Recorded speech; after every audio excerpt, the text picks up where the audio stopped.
Blog Talk Radio.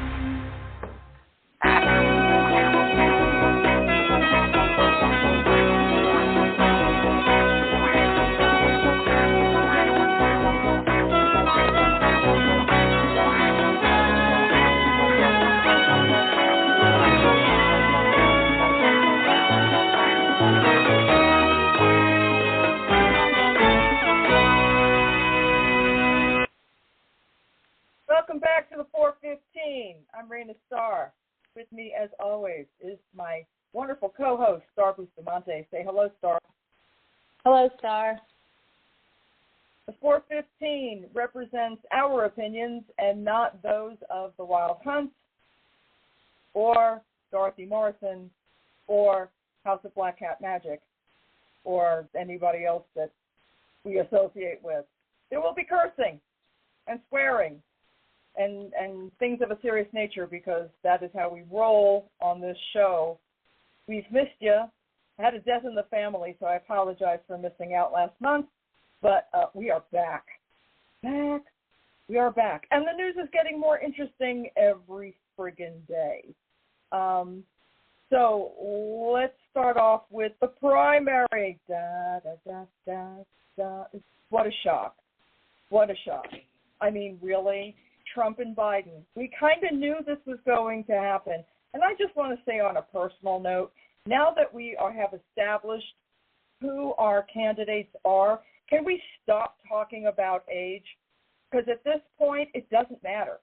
We've got a choice of two old fuckers, and one old fucker is a much better fucker than the other fucker. It's just true. So, I'm just tired of hearing about Biden being old. Listen, Biden always had a stammer. People may not have realized that. So, yeah, it gets worse with age. Brain is working, obviously. We have a smoking economy. I really don't care what people say. I'm just over it. It's like 3.7 unemployment rate. Yeah, I'll take it. It's all right. It works for me because we're all working. It's really much better than people are making. I think we're so used to complaining about how shit everything is that we don't even realize when things are going better. What are your thoughts on that? Oh, well, I think that's definitely true. But it's really interesting. I mean, okay, so let me just say that I think part of the problem is how the media, again, is reporting on all of this. They're not doing a good job. Now, that's not to say that all journalists are not doing a good job, but much of the mainstream media, and I mean, if you've been paying attention to what the garbage the New York Times has been publishing, I don't even know what's wrong with them. Like, have they been taken over by aliens, or maybe the GOP owns them now, or something, but I mean, it's just been one really poorly written article after another. But also, even the Washington Post is like, it's like, what are you guys doing?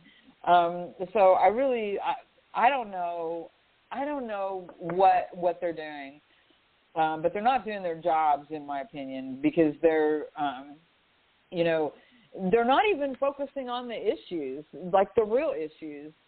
I mean, it's one thing to. They're not doing their jobs, in my opinion. They could be doing so much better and really be digging into the things that people are genuinely concerned of. Like, I don't give a fuck what some yahoo who lives in, rural nowhere thinks about this or that, because the impact that those folks are going to have is not. I mean, that's a small percentage of people, and even what people, like, if I hear urban elites one more time, I may stab someone with a pencil. Okay, I mean, I'm like, not all people that live in urban areas are elite, nor are they liberals. I mean, but there's like this. That is constantly pushed. And wokeism, okay? Like, also the next person that says wokeism to me in my presence, I will also stab them in the neck with a pencil, because I would like you to know that, and I think you probably already know this, but for our listeners, it is possible to stab someone in the neck with a pencil and not kill them. Just don't pull the pencil out until you get them, like, to the emergency room. But, I mean, yeah, this is where we are. I am just so over some of this, like, I mean, just the reporting and this focusing on shit that isn't even, like, 90% of what the GOP is, like, screaming about, it's, like, made-up shit, you know? The election was rigged. Very much so. You know, the January 6th hostages. Okay, they were not fucking hostages. They are fucking traitors, and they were part of an insurrection. No, they're not hostages. I don't want to hear any more about that. And then, you know, all the DEI stuff and, you know, critical race theory. I'm telling you, I'm just, some days I'm like, I'm just going to go burn everything down. I'm so fucking over it, because it's like, these are not real things. They're not real things. I know. Like, nobody's teaching the shit that they're, I mean, yeah, it makes me crazy. So that's where I am. I was so fried by the time we got to primary night that I couldn't even watch. You know, normally I watch all the coverage.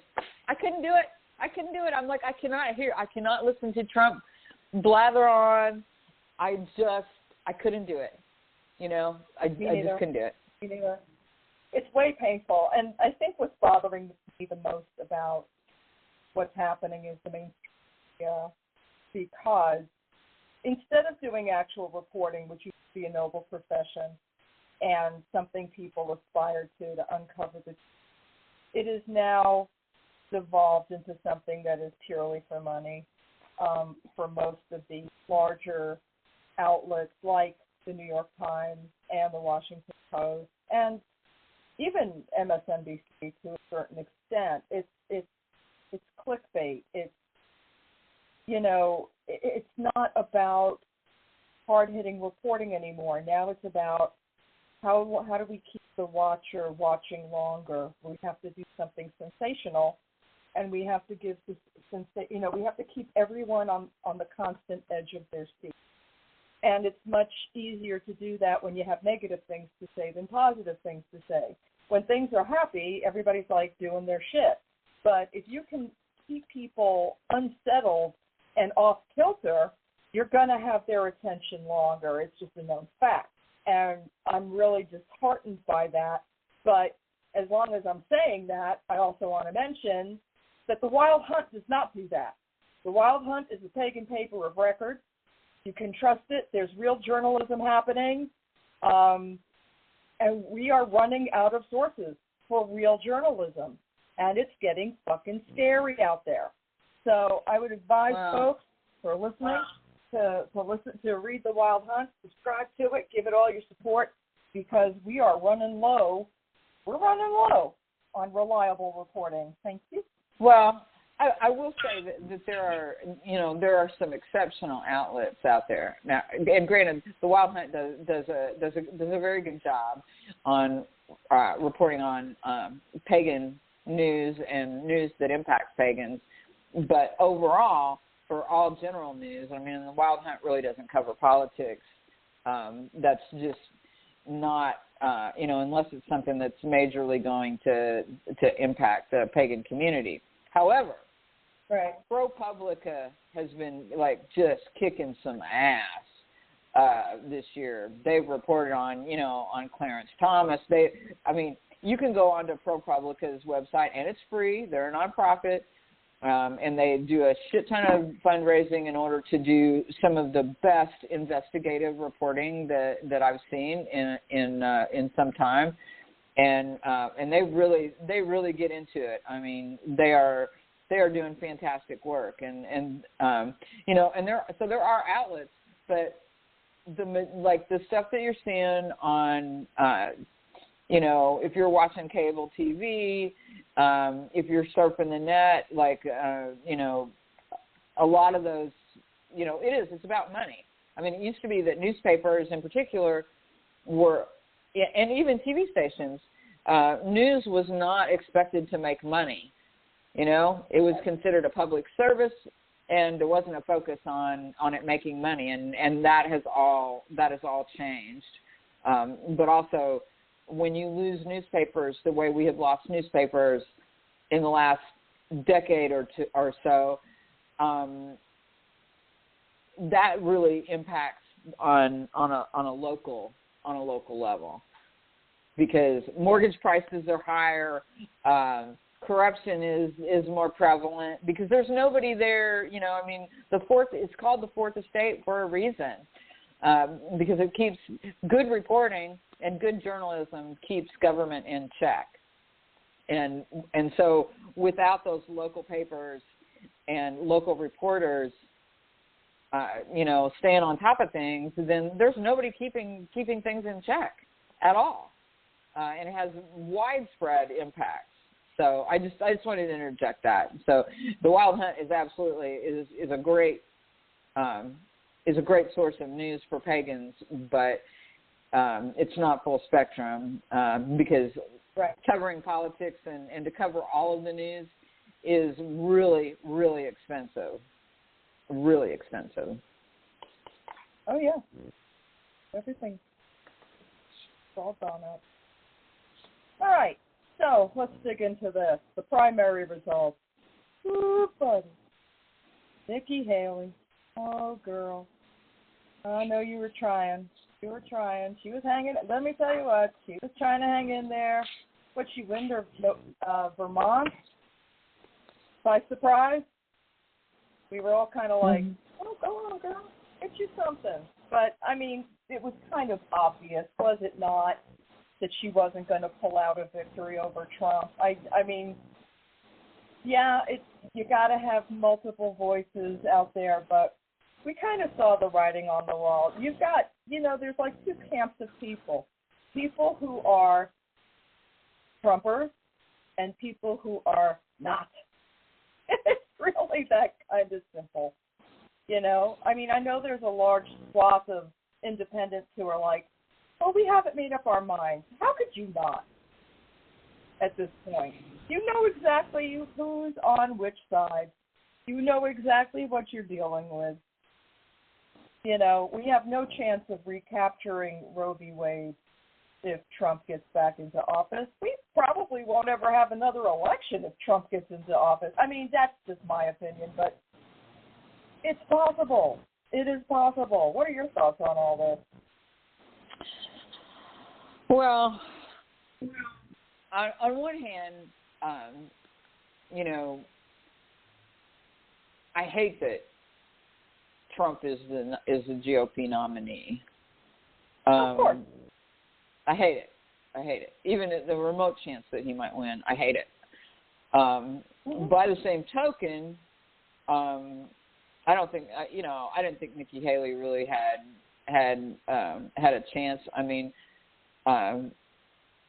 she made a point of saying that she was the first Republican, the first female Republican candidate to win any electoral votes.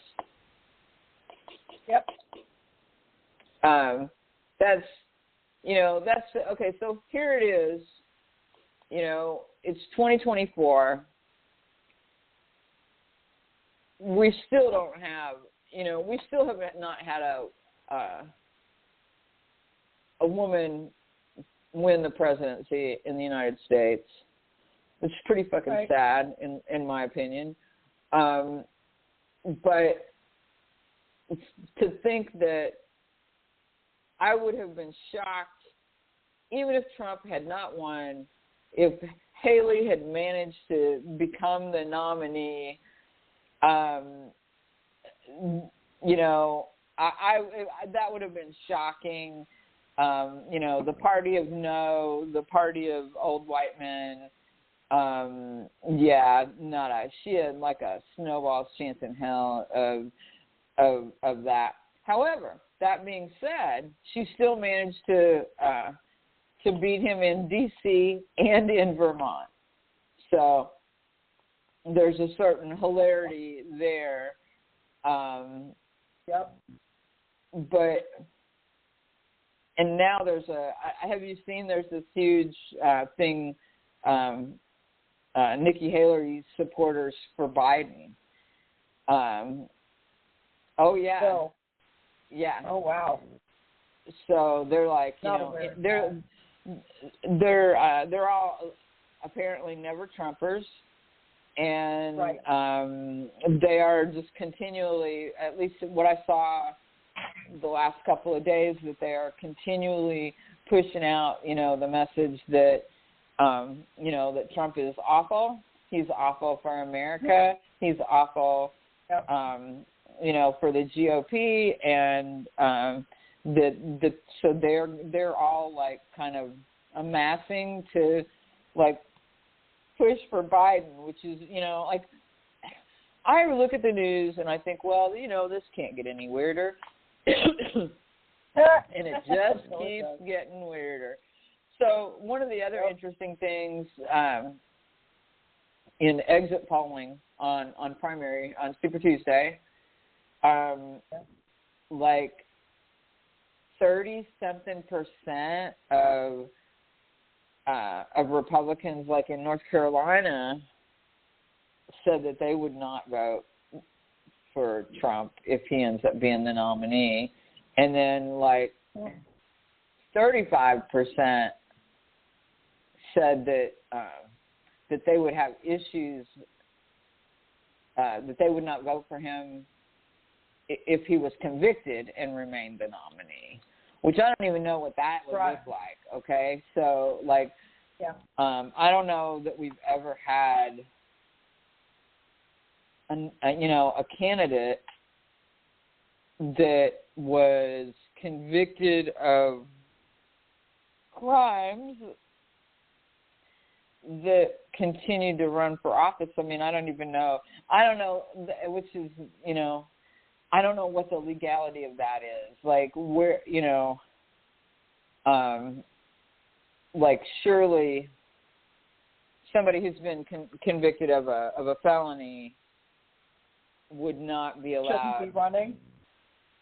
Well, they shouldn't be running, but even if they, even if they do run, they shouldn't be allowed to take off. I mean, that would seem to disqualify them from office. I don't know. Sounds like a question for the Supreme Court.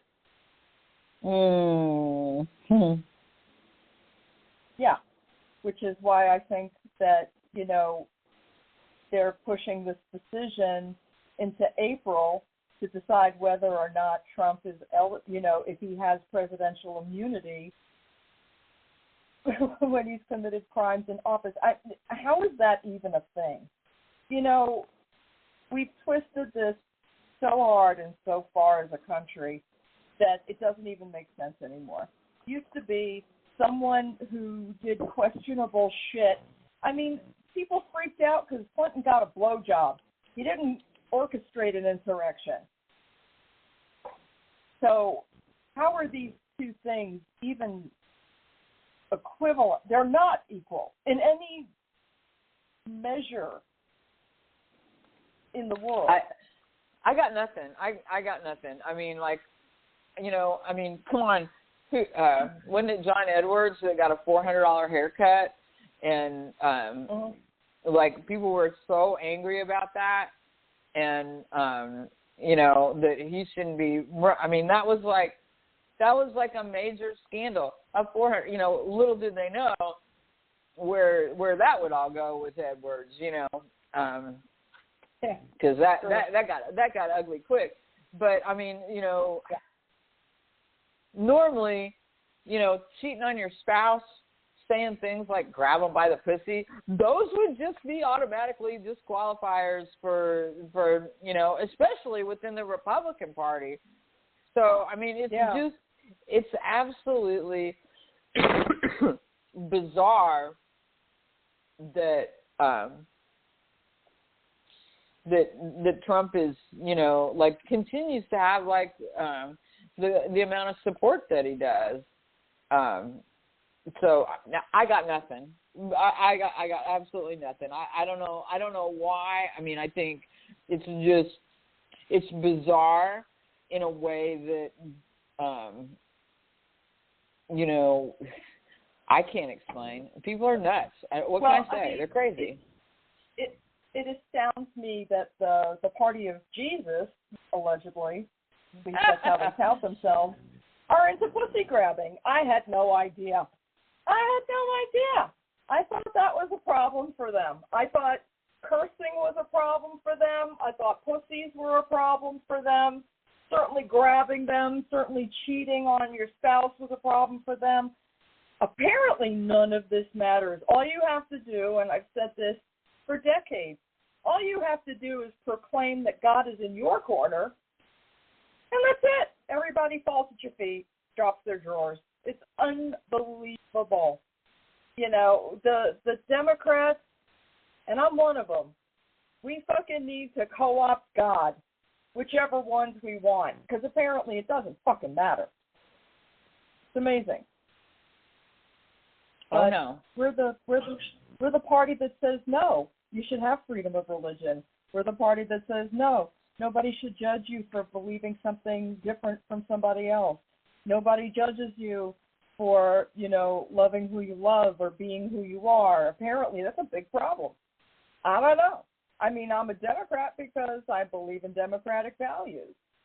And I cannot abide this Republican bullshit. I'm just so tired of people. I really am. I don't understand how you can claim that Jesus is on your side with this pig. That's it. The man is disgusting. He believes in nothing that you hold dear. Nothing. Absolutely nothing. He can say the words, but saying the words is meaningless. He does not care. He would, again, very famous Game of Thrones reference. He would burn it all to the ground if he could be king of the ashes. That is who Trump is. And I am devastated that so much of this country is willing to say, sure, go ahead.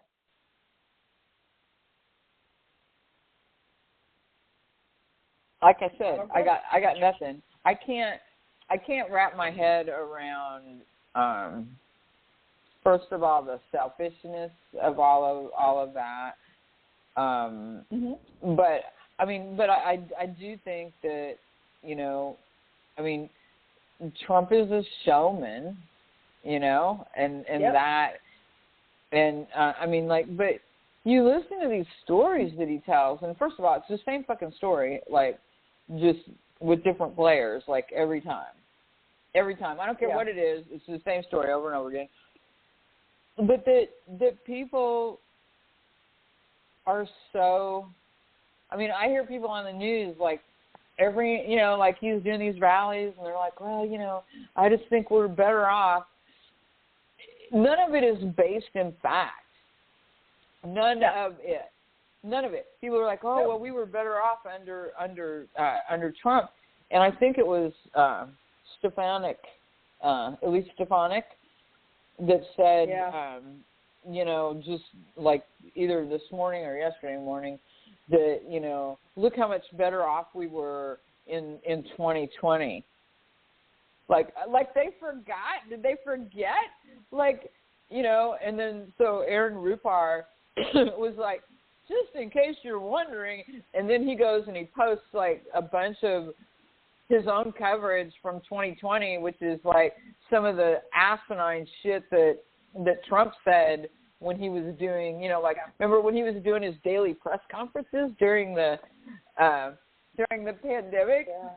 Like, they quit letting him do that because, like, you could watch, like, especially like if you watched it on CNN or one of the big networks that had the ticker for the stock market. Like, after about a week of that, like, every time he would step in front of the cameras and the stock market would begin to just take a dive. It was bizarre. Which is why that didn't go on for very, very long, because the stock market, Wall Street was probably like, fuck, get that guy off of there. We can't take much more of this. But, like, did they forget about that? Like, the whole, like, what is wrong with them? I was just like, are you kidding?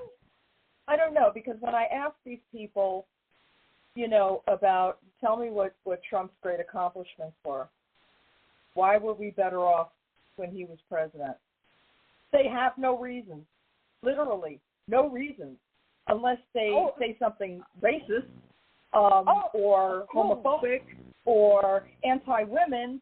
They have nothing that benefits society. It's better than that. They will cite things that friggin' either Obama did or that Biden has done since. Like, I have seen clips where they're like talking about, like the veterans bill. That was Obama, okay? That Obama passed that, and Trump routinely tells people that he did that when he was in office. I mean, like 90% of the things that he said he did when he was in office that are actual things that were signed into law or whatever did not happen under his watch. I mean, so like it blows my mind. I'm like, what is wrong with you? Do you not remember that was like 2 presidencies ago or whatever? But this is what I'm saying. There's this huge disconnect where they are believing things that are just, I mean, either they never happened or they didn't happen under his presidency. I mean, when Trump was in office, this is the administration that Kellyanne Conway, coined the term alternative facts. Okay, there's no fucking thing as alternative facts. There are facts, and then there are things that are not facts. There are no alternative facts. That is not a fucking thing. I remember watching that press conference with my jaw on the floor and going, what the fuck is she talking about? Because what? I mean, but again, the media treated it like it was like a normal, both sides kind of comment, and it's like the only person that I can think of that really just blasted her, like were the late night talk show hosts, like Colbert and I think John Oliver, like literally lost his mind the show that he talked about that. Yeah. But other than that, I mean, like mainstream media was pretty much, alternative facts. What's that? It's like, really, this is what we're doing? Okay. Well, here's the thing. I think when the pussy thing happened and the alternative facts thing happened, I think we were still at a point where we were looking at each other in such disbelief that we didn't think anyone would buy it. Little did we realize, but Trump knows this, that the American public, at least his supporters, are not smart enough to care. It has no effect because they feel like they're on a winning team. And as a matter of fact, my mother, who just was one of these people who did not care about the facts and said so to my face. Who, when I asked her what he had done, had nothing to say. Nothing. I was just happier. Why were you happier? Because my team won. That is the mentality that we are now dealing with. My team won. And that's frightening because there is a lack of critical thinking of any kind when it's all about the cult of personality and what team you're on and did your team win. It's not based in policy. It's not based in fact. It's not based in anything that means anything except to those who think one day they might grow up to beat Trump and have all this money and power. By the way, he doesn't. Power, yeah, because he scares the shit out of people, and people don't want to be harassed by him. And I think that is part of the problem, that people who can do something about it are terrified of him because he has proven what a monster he is. And people get tired of fighting monsters. So I weep for our fading republic, but it's fucking fading. That's just a fact. So we as Democrats Well, I'm sorry, but it's true. I have never seen such a decline in critical thinking during an election season as I have during Trump's runs.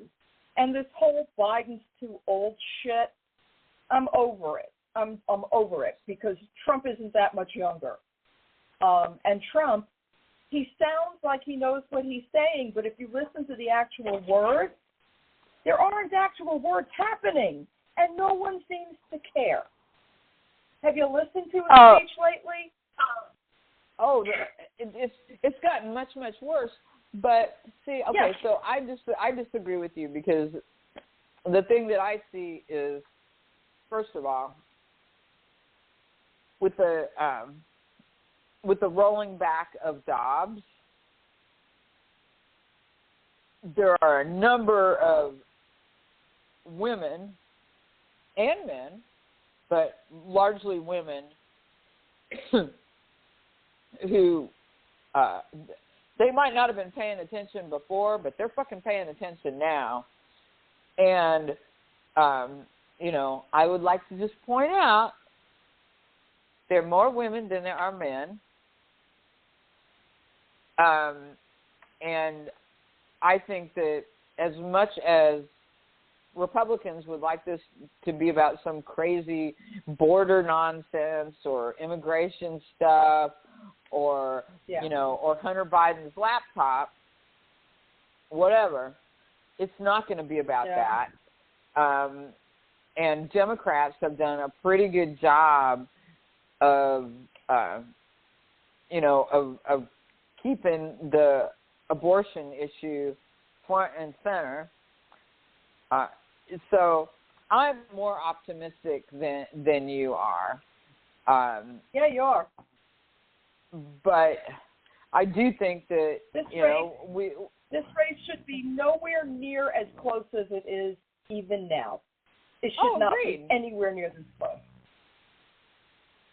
So I'm disappointed in my fellow Americans by a lot. It terrifies me. It does. Well, I am concerned for the future. I'm concerned about. Here's the thing: we already knew that Trump tried to steal an election once.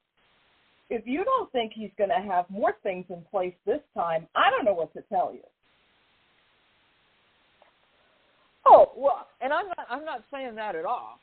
I don't disagree with that, but I do think that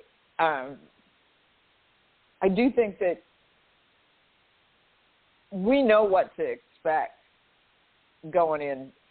Excuse me. Yeah. I'm coughing up a hairball there. We have a much better idea going into this than we did the last time. And although plenty of people warned against, what I don't think they had any inkling of how bad it would go or how, the level of violence that would occur at the Capitol. But plenty of people warned that if he lost in 2020, that he would try to claim that the whole thing was rigged and try to stay in power. I don't think they had anywhere near a clear picture of what that might look like. And plus, there were too many people that said, "Oh no, he won't do that." Surprise! So I think we're better prepared in light of that. And never underestimate the American public, ever. They are. I don't think I am. That's the problem. That is the problem. Well, here's the thing, and you just made my point for me, and I got to say this. The fact that we know now what this idiot is capable of, and the fact that he is back in contention to be a president again, yeah, I absolutely agree with you. Don't underestimate the American public. Now you're you're making it sound like I'm underestimating their wisdom. I'm telling you, I'm not underestimating their lack of wisdom, because their lack of wisdom has gotten us to where we are right now. That scares the shit out of me, literally. Well, it should, but look, the people who are the loudest and the most obnoxious and are giving lip service to all of this crazy stuff, they make up a small percentage of the electorate, a small percentage. I do not think that, that overall this is who, those people don't speak for me. They sure shit don't speak for you. Most of them do not speak for any people of color. Like, I don't care what color they are. And granted, there are some, there's some weird groups out there, like even like pagans for Trump or whatever, witches for Trump. But, and there's black groups, groups of black voters that are for Trump, whatever. It's not a large amount of people. There are more people. What will determine this election will be the thing that determines almost every election, and that is who fucking shows up to vote. If everybody shows that is eligible to vote and who thinks like we do actually votes, granted, Biden's old. He is some old white dude, but he's done pretty fucking good. I know a lot of people that are younger than me that could not keep up with they could not keep the schedule that he keeps. And yet, and yet the media is reporting on, like, why is he eating ice cream and why is he so old? And, and it's like, really? That's what you want to cover. You're worried about ice cream and his age. And, like, if you talk to somebody that is actually in the pool in D.C. that travels with, when they travel with the friggin' president, that's a full-time job. Just keeping up with him is a full-time job. So there's some hilarity there. I don't know. But to answer you or to point out to you, the American people are belligerent as shit, okay? We're a bunch of crazy people, and we have weird ideas about stuff, and we do some of the dumbest shit, and, like, why we're even a leader of the free world often is kind of like, I don't know what the fuck we're doing. But I don't think that you're going to – I think that this is going to be really similar to 2020, because I think turnout is going to be up again, and so I think it's going to be really, really similar. The thing is like, I feel like our job is to remind people, we do not want to see a repeat of 2016. That's what we don't want. We don't want that, because I don't know if I can survive another 4 years of a Trump presidency. I don't know if any of us can.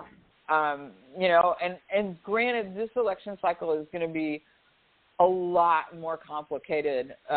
Just what's going on in the world, what's going on in Ukraine, what's going on in Israel, all of that, which, I don't really want to talk about the Israel situation today, but I do want to say that I think the majority of people who are weighing in on that have a very poor understanding of what the structure of the Middle East is, and how all those parts work together. But it's very complicated, and that adds an extra level of both concern and issues to our election. So, but Let's talk about something funny, like I want to talk about Christmas cinema. I need humor. Oh. I need humor. I need humor. Because the Middle East is a very touchy, difficult subject, and minds bigger than mine are having hard time with it. So, I mean, I'm not even going to broach it. Well, I do want to point out. I do want to point out that tonight, during his State of the Union address, one of the things Biden is going to talk about is that he is ordering the U.S. military to establish a temporary port in Gaza in order to increase the humanitarian aid for the Palestinians. So that's a very good thing, because what's going on is really bad. But we're not really gonna. I don't really want to get into the whole Israel, Gaza, Hamas issue. All right, let's talk about cinema, because this is pretty. Can we? Yeah, go ahead. You start. Good grief, bitch! Represent. He's bisexual. I'm bisexual. I expected more out of this bitch. But no, she turned into the female Joe Manchin. Seriously? Go. Just go. Go now. Do you have to wait? Just go. She's not looking for re-election. That is probably a really good fucking thing, because she has done no favors for the Democratic Party. So what are the chances of getting a real Democrat back in that seat? What are your thoughts on that? Because, quite frankly, it's Arizona. I'm not even sure how she got in the first place. That kind of surprised me. But, you know, her lack of willingness to be an actual Democrat, I found somewhat shocking. Maybe it's just me. So here's the thing. Like, her dropping out is like a friggin' gift, okay? Because remember, she changed her party. She left she changed her affiliation from Democrat to Independent, right, after the midterms, right? Yeah. Now, the good news is, here's some hilarity for you, and that is that Carrie Lake is running for her seat, right? Which means, like I can't wait to see what Carrie Lake's campaign videos look like, because it'll just be blurry. Because by the end of her last run, she had things. It'll just be a blurry spot where her face is. But so Ruben Dayo, is that how you say his name? Dayo? I think so. I was going to the American pronunciation. My apologies. Dayo? Anyway, however you say we his apologize. name. If I was a thorough journalist, I would have looked that up. But you know, it's Thursday in America, which comes after Wednesday. We're exhausted, is what we're saying. Life is busy as shit. But before we go any further, I just want to give another shout out to my friends at the Wild Hunt. Everybody, check out wildhunt.org, the pagan paper of record. Please give it all your support. It needs our assistance to continue to be. Gotta pay actual reporters to do actual reporting. It is a pagan-slanted paper. I'm fully in support of that as a pagan myself. So if you are also a pagan and interested in the news of the pagan world, please check in with Wild Hunt. Again, a subscription is less than a cup of coffee per day, and so totally worth it. Get your copy now. All right, back to the show. So Arizona is going to be interesting when that happens. We're low on time, actually. We've only got 15 minutes left. You want to let's talk about about Sweden? Can we talk about Sweden? Yes, I was just going to say, can we move on to NATO? Very good. Please, go ahead. All right. So 2 years ago, a little less than 2 years actually, Sweden applied to join NATO, which is the North Atlantic Treaty. Mm-hmm. And like they have just been admitted. So for those of you playing along at home, whose geography might be not so strong, basically Russia is on Sweden's doorstep, and that is pretty much what prompted Sweden to knock on NATO's door and say, hey, y'all, like we would like to join the party, and then NATO pretended to like really seriously deliberate as to whether or not to admit them, and then of course they did, which there's really no reason for Sweden to not be admitted, but this just means like.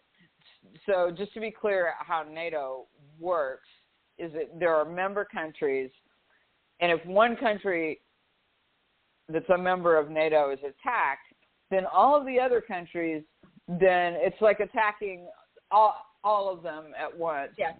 Yes. And so, it makes sense for Sweden and some of the other countries that Russia's right there, which is also why Ukraine has asked for, to be admitted as a member, which NATO has some pretty strict rules because of the conflict that's going on. That's the only reason that Ukraine has not been admitted, I think, largely, but also they have to meet a certain standard of defense, and there's a bunch of NATO rules. But this is like really good because it does help kind of reinforce the fact that NATO's like saying, keep it up, Putin. Just keep it up. Yeah. Keep going. Yep. I mean, the unfortunate thing about that is,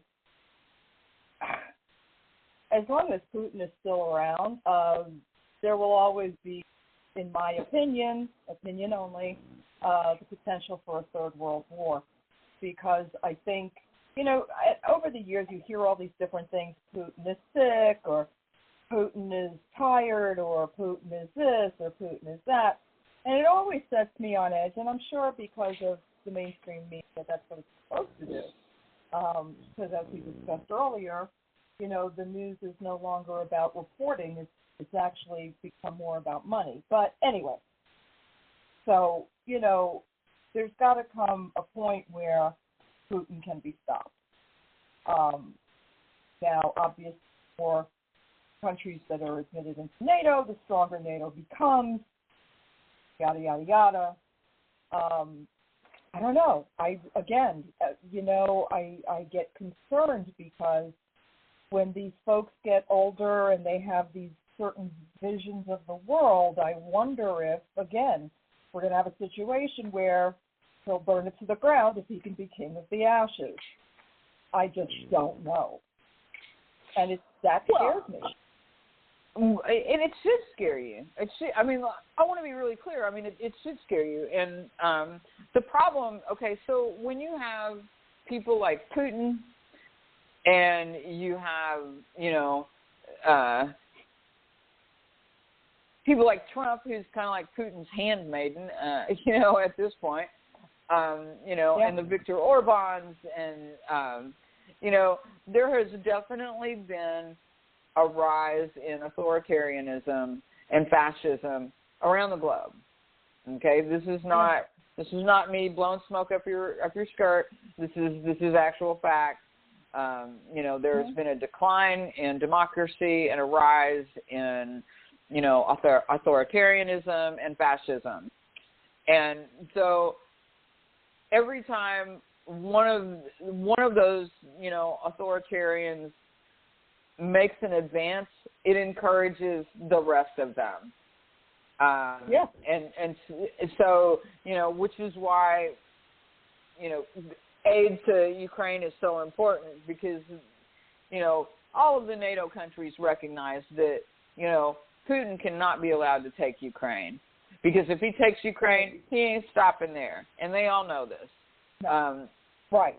But I don't think that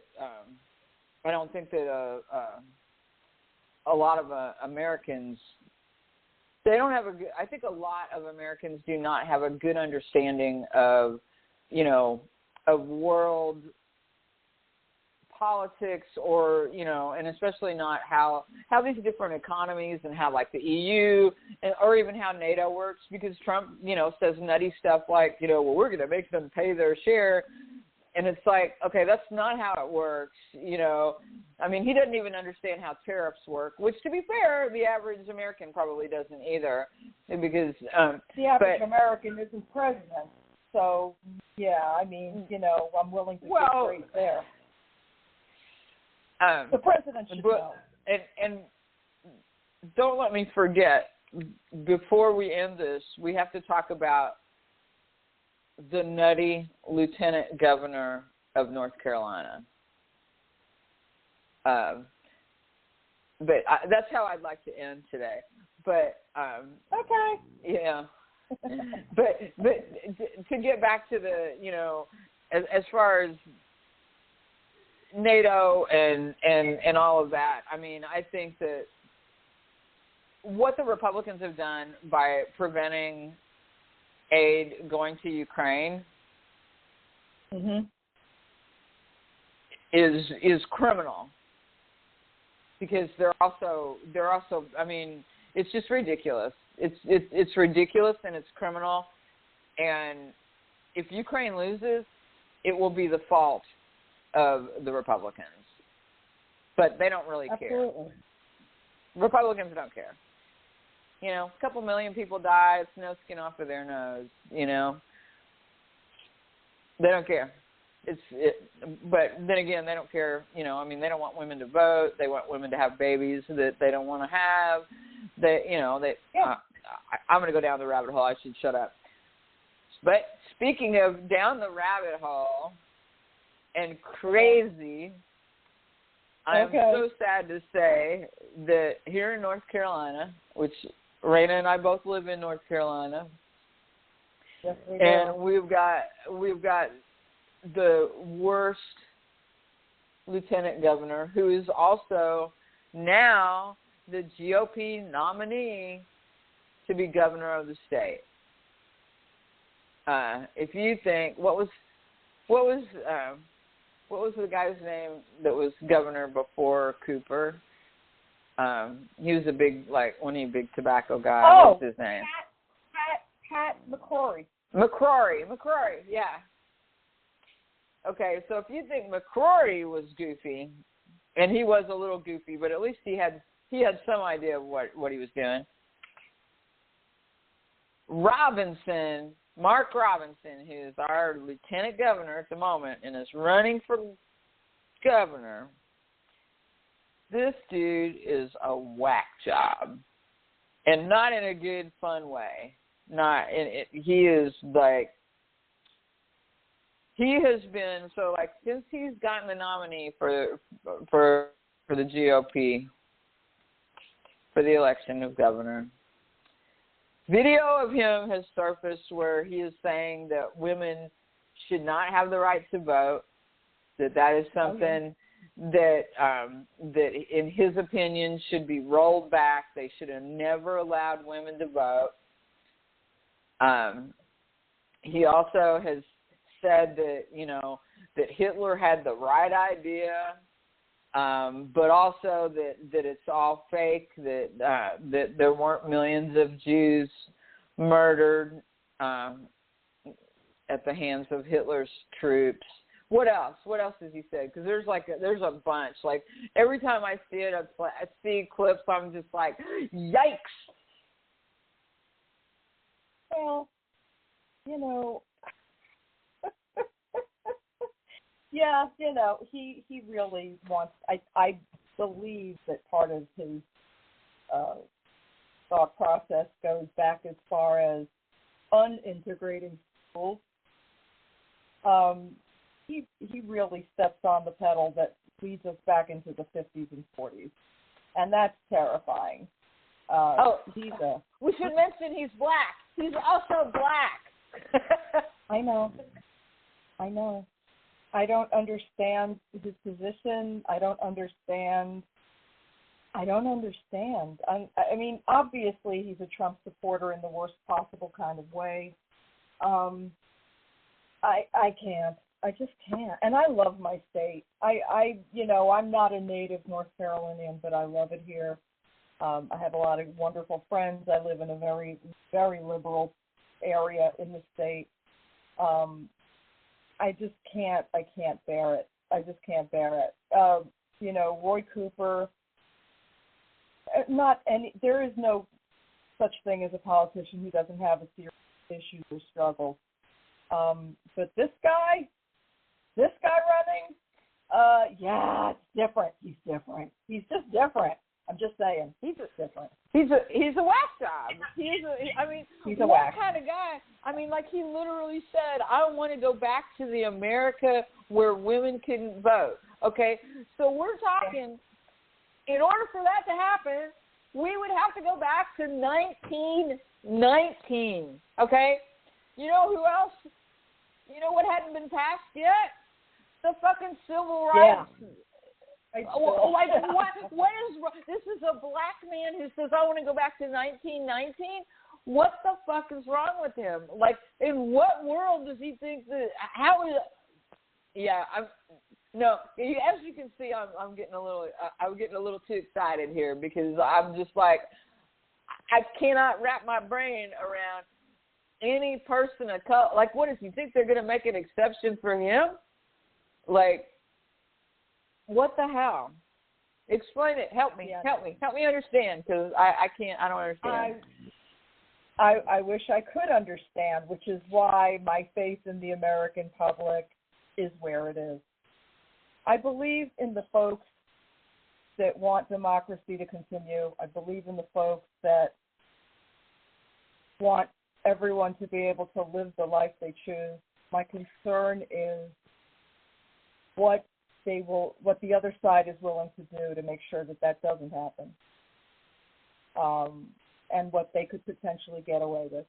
So everybody, please, we just had our primary. If your state is due for a primary, please vote. Please, I'm begging you, vote. Please, please, please, please.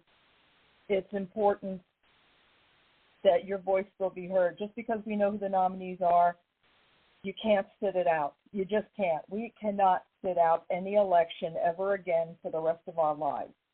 That's how important it is.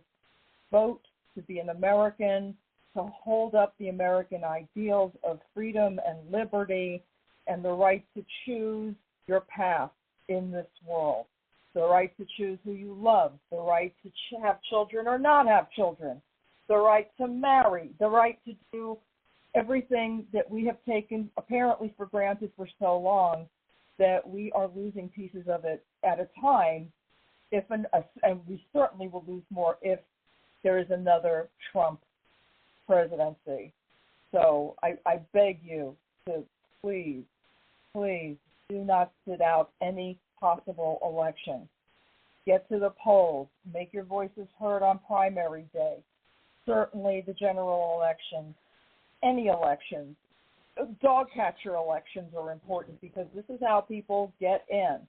They start on the bottom floor where people are not paying attention. They rise in the ranks. Their names become known. And having a known name does not mean you're a good person. It merely means you're known. That's not good enough. That is not, just because a name is familiar does not make it good enough to say that's who I'm voting for. So please, do some research. Find out who's running. Find out their background. Find out what party they're with. Because I've seen a lot of Republicans sneak in under the wire, kind of not really announcing themselves as Republican in these smaller local races. It's really important. Need to know who these folks are. Sure. You know. And on that note, we will see you next month. Say good night, Starr. Good night, Starr. All right, guys. Take care. Stay vigilant. We'll talk to you soon.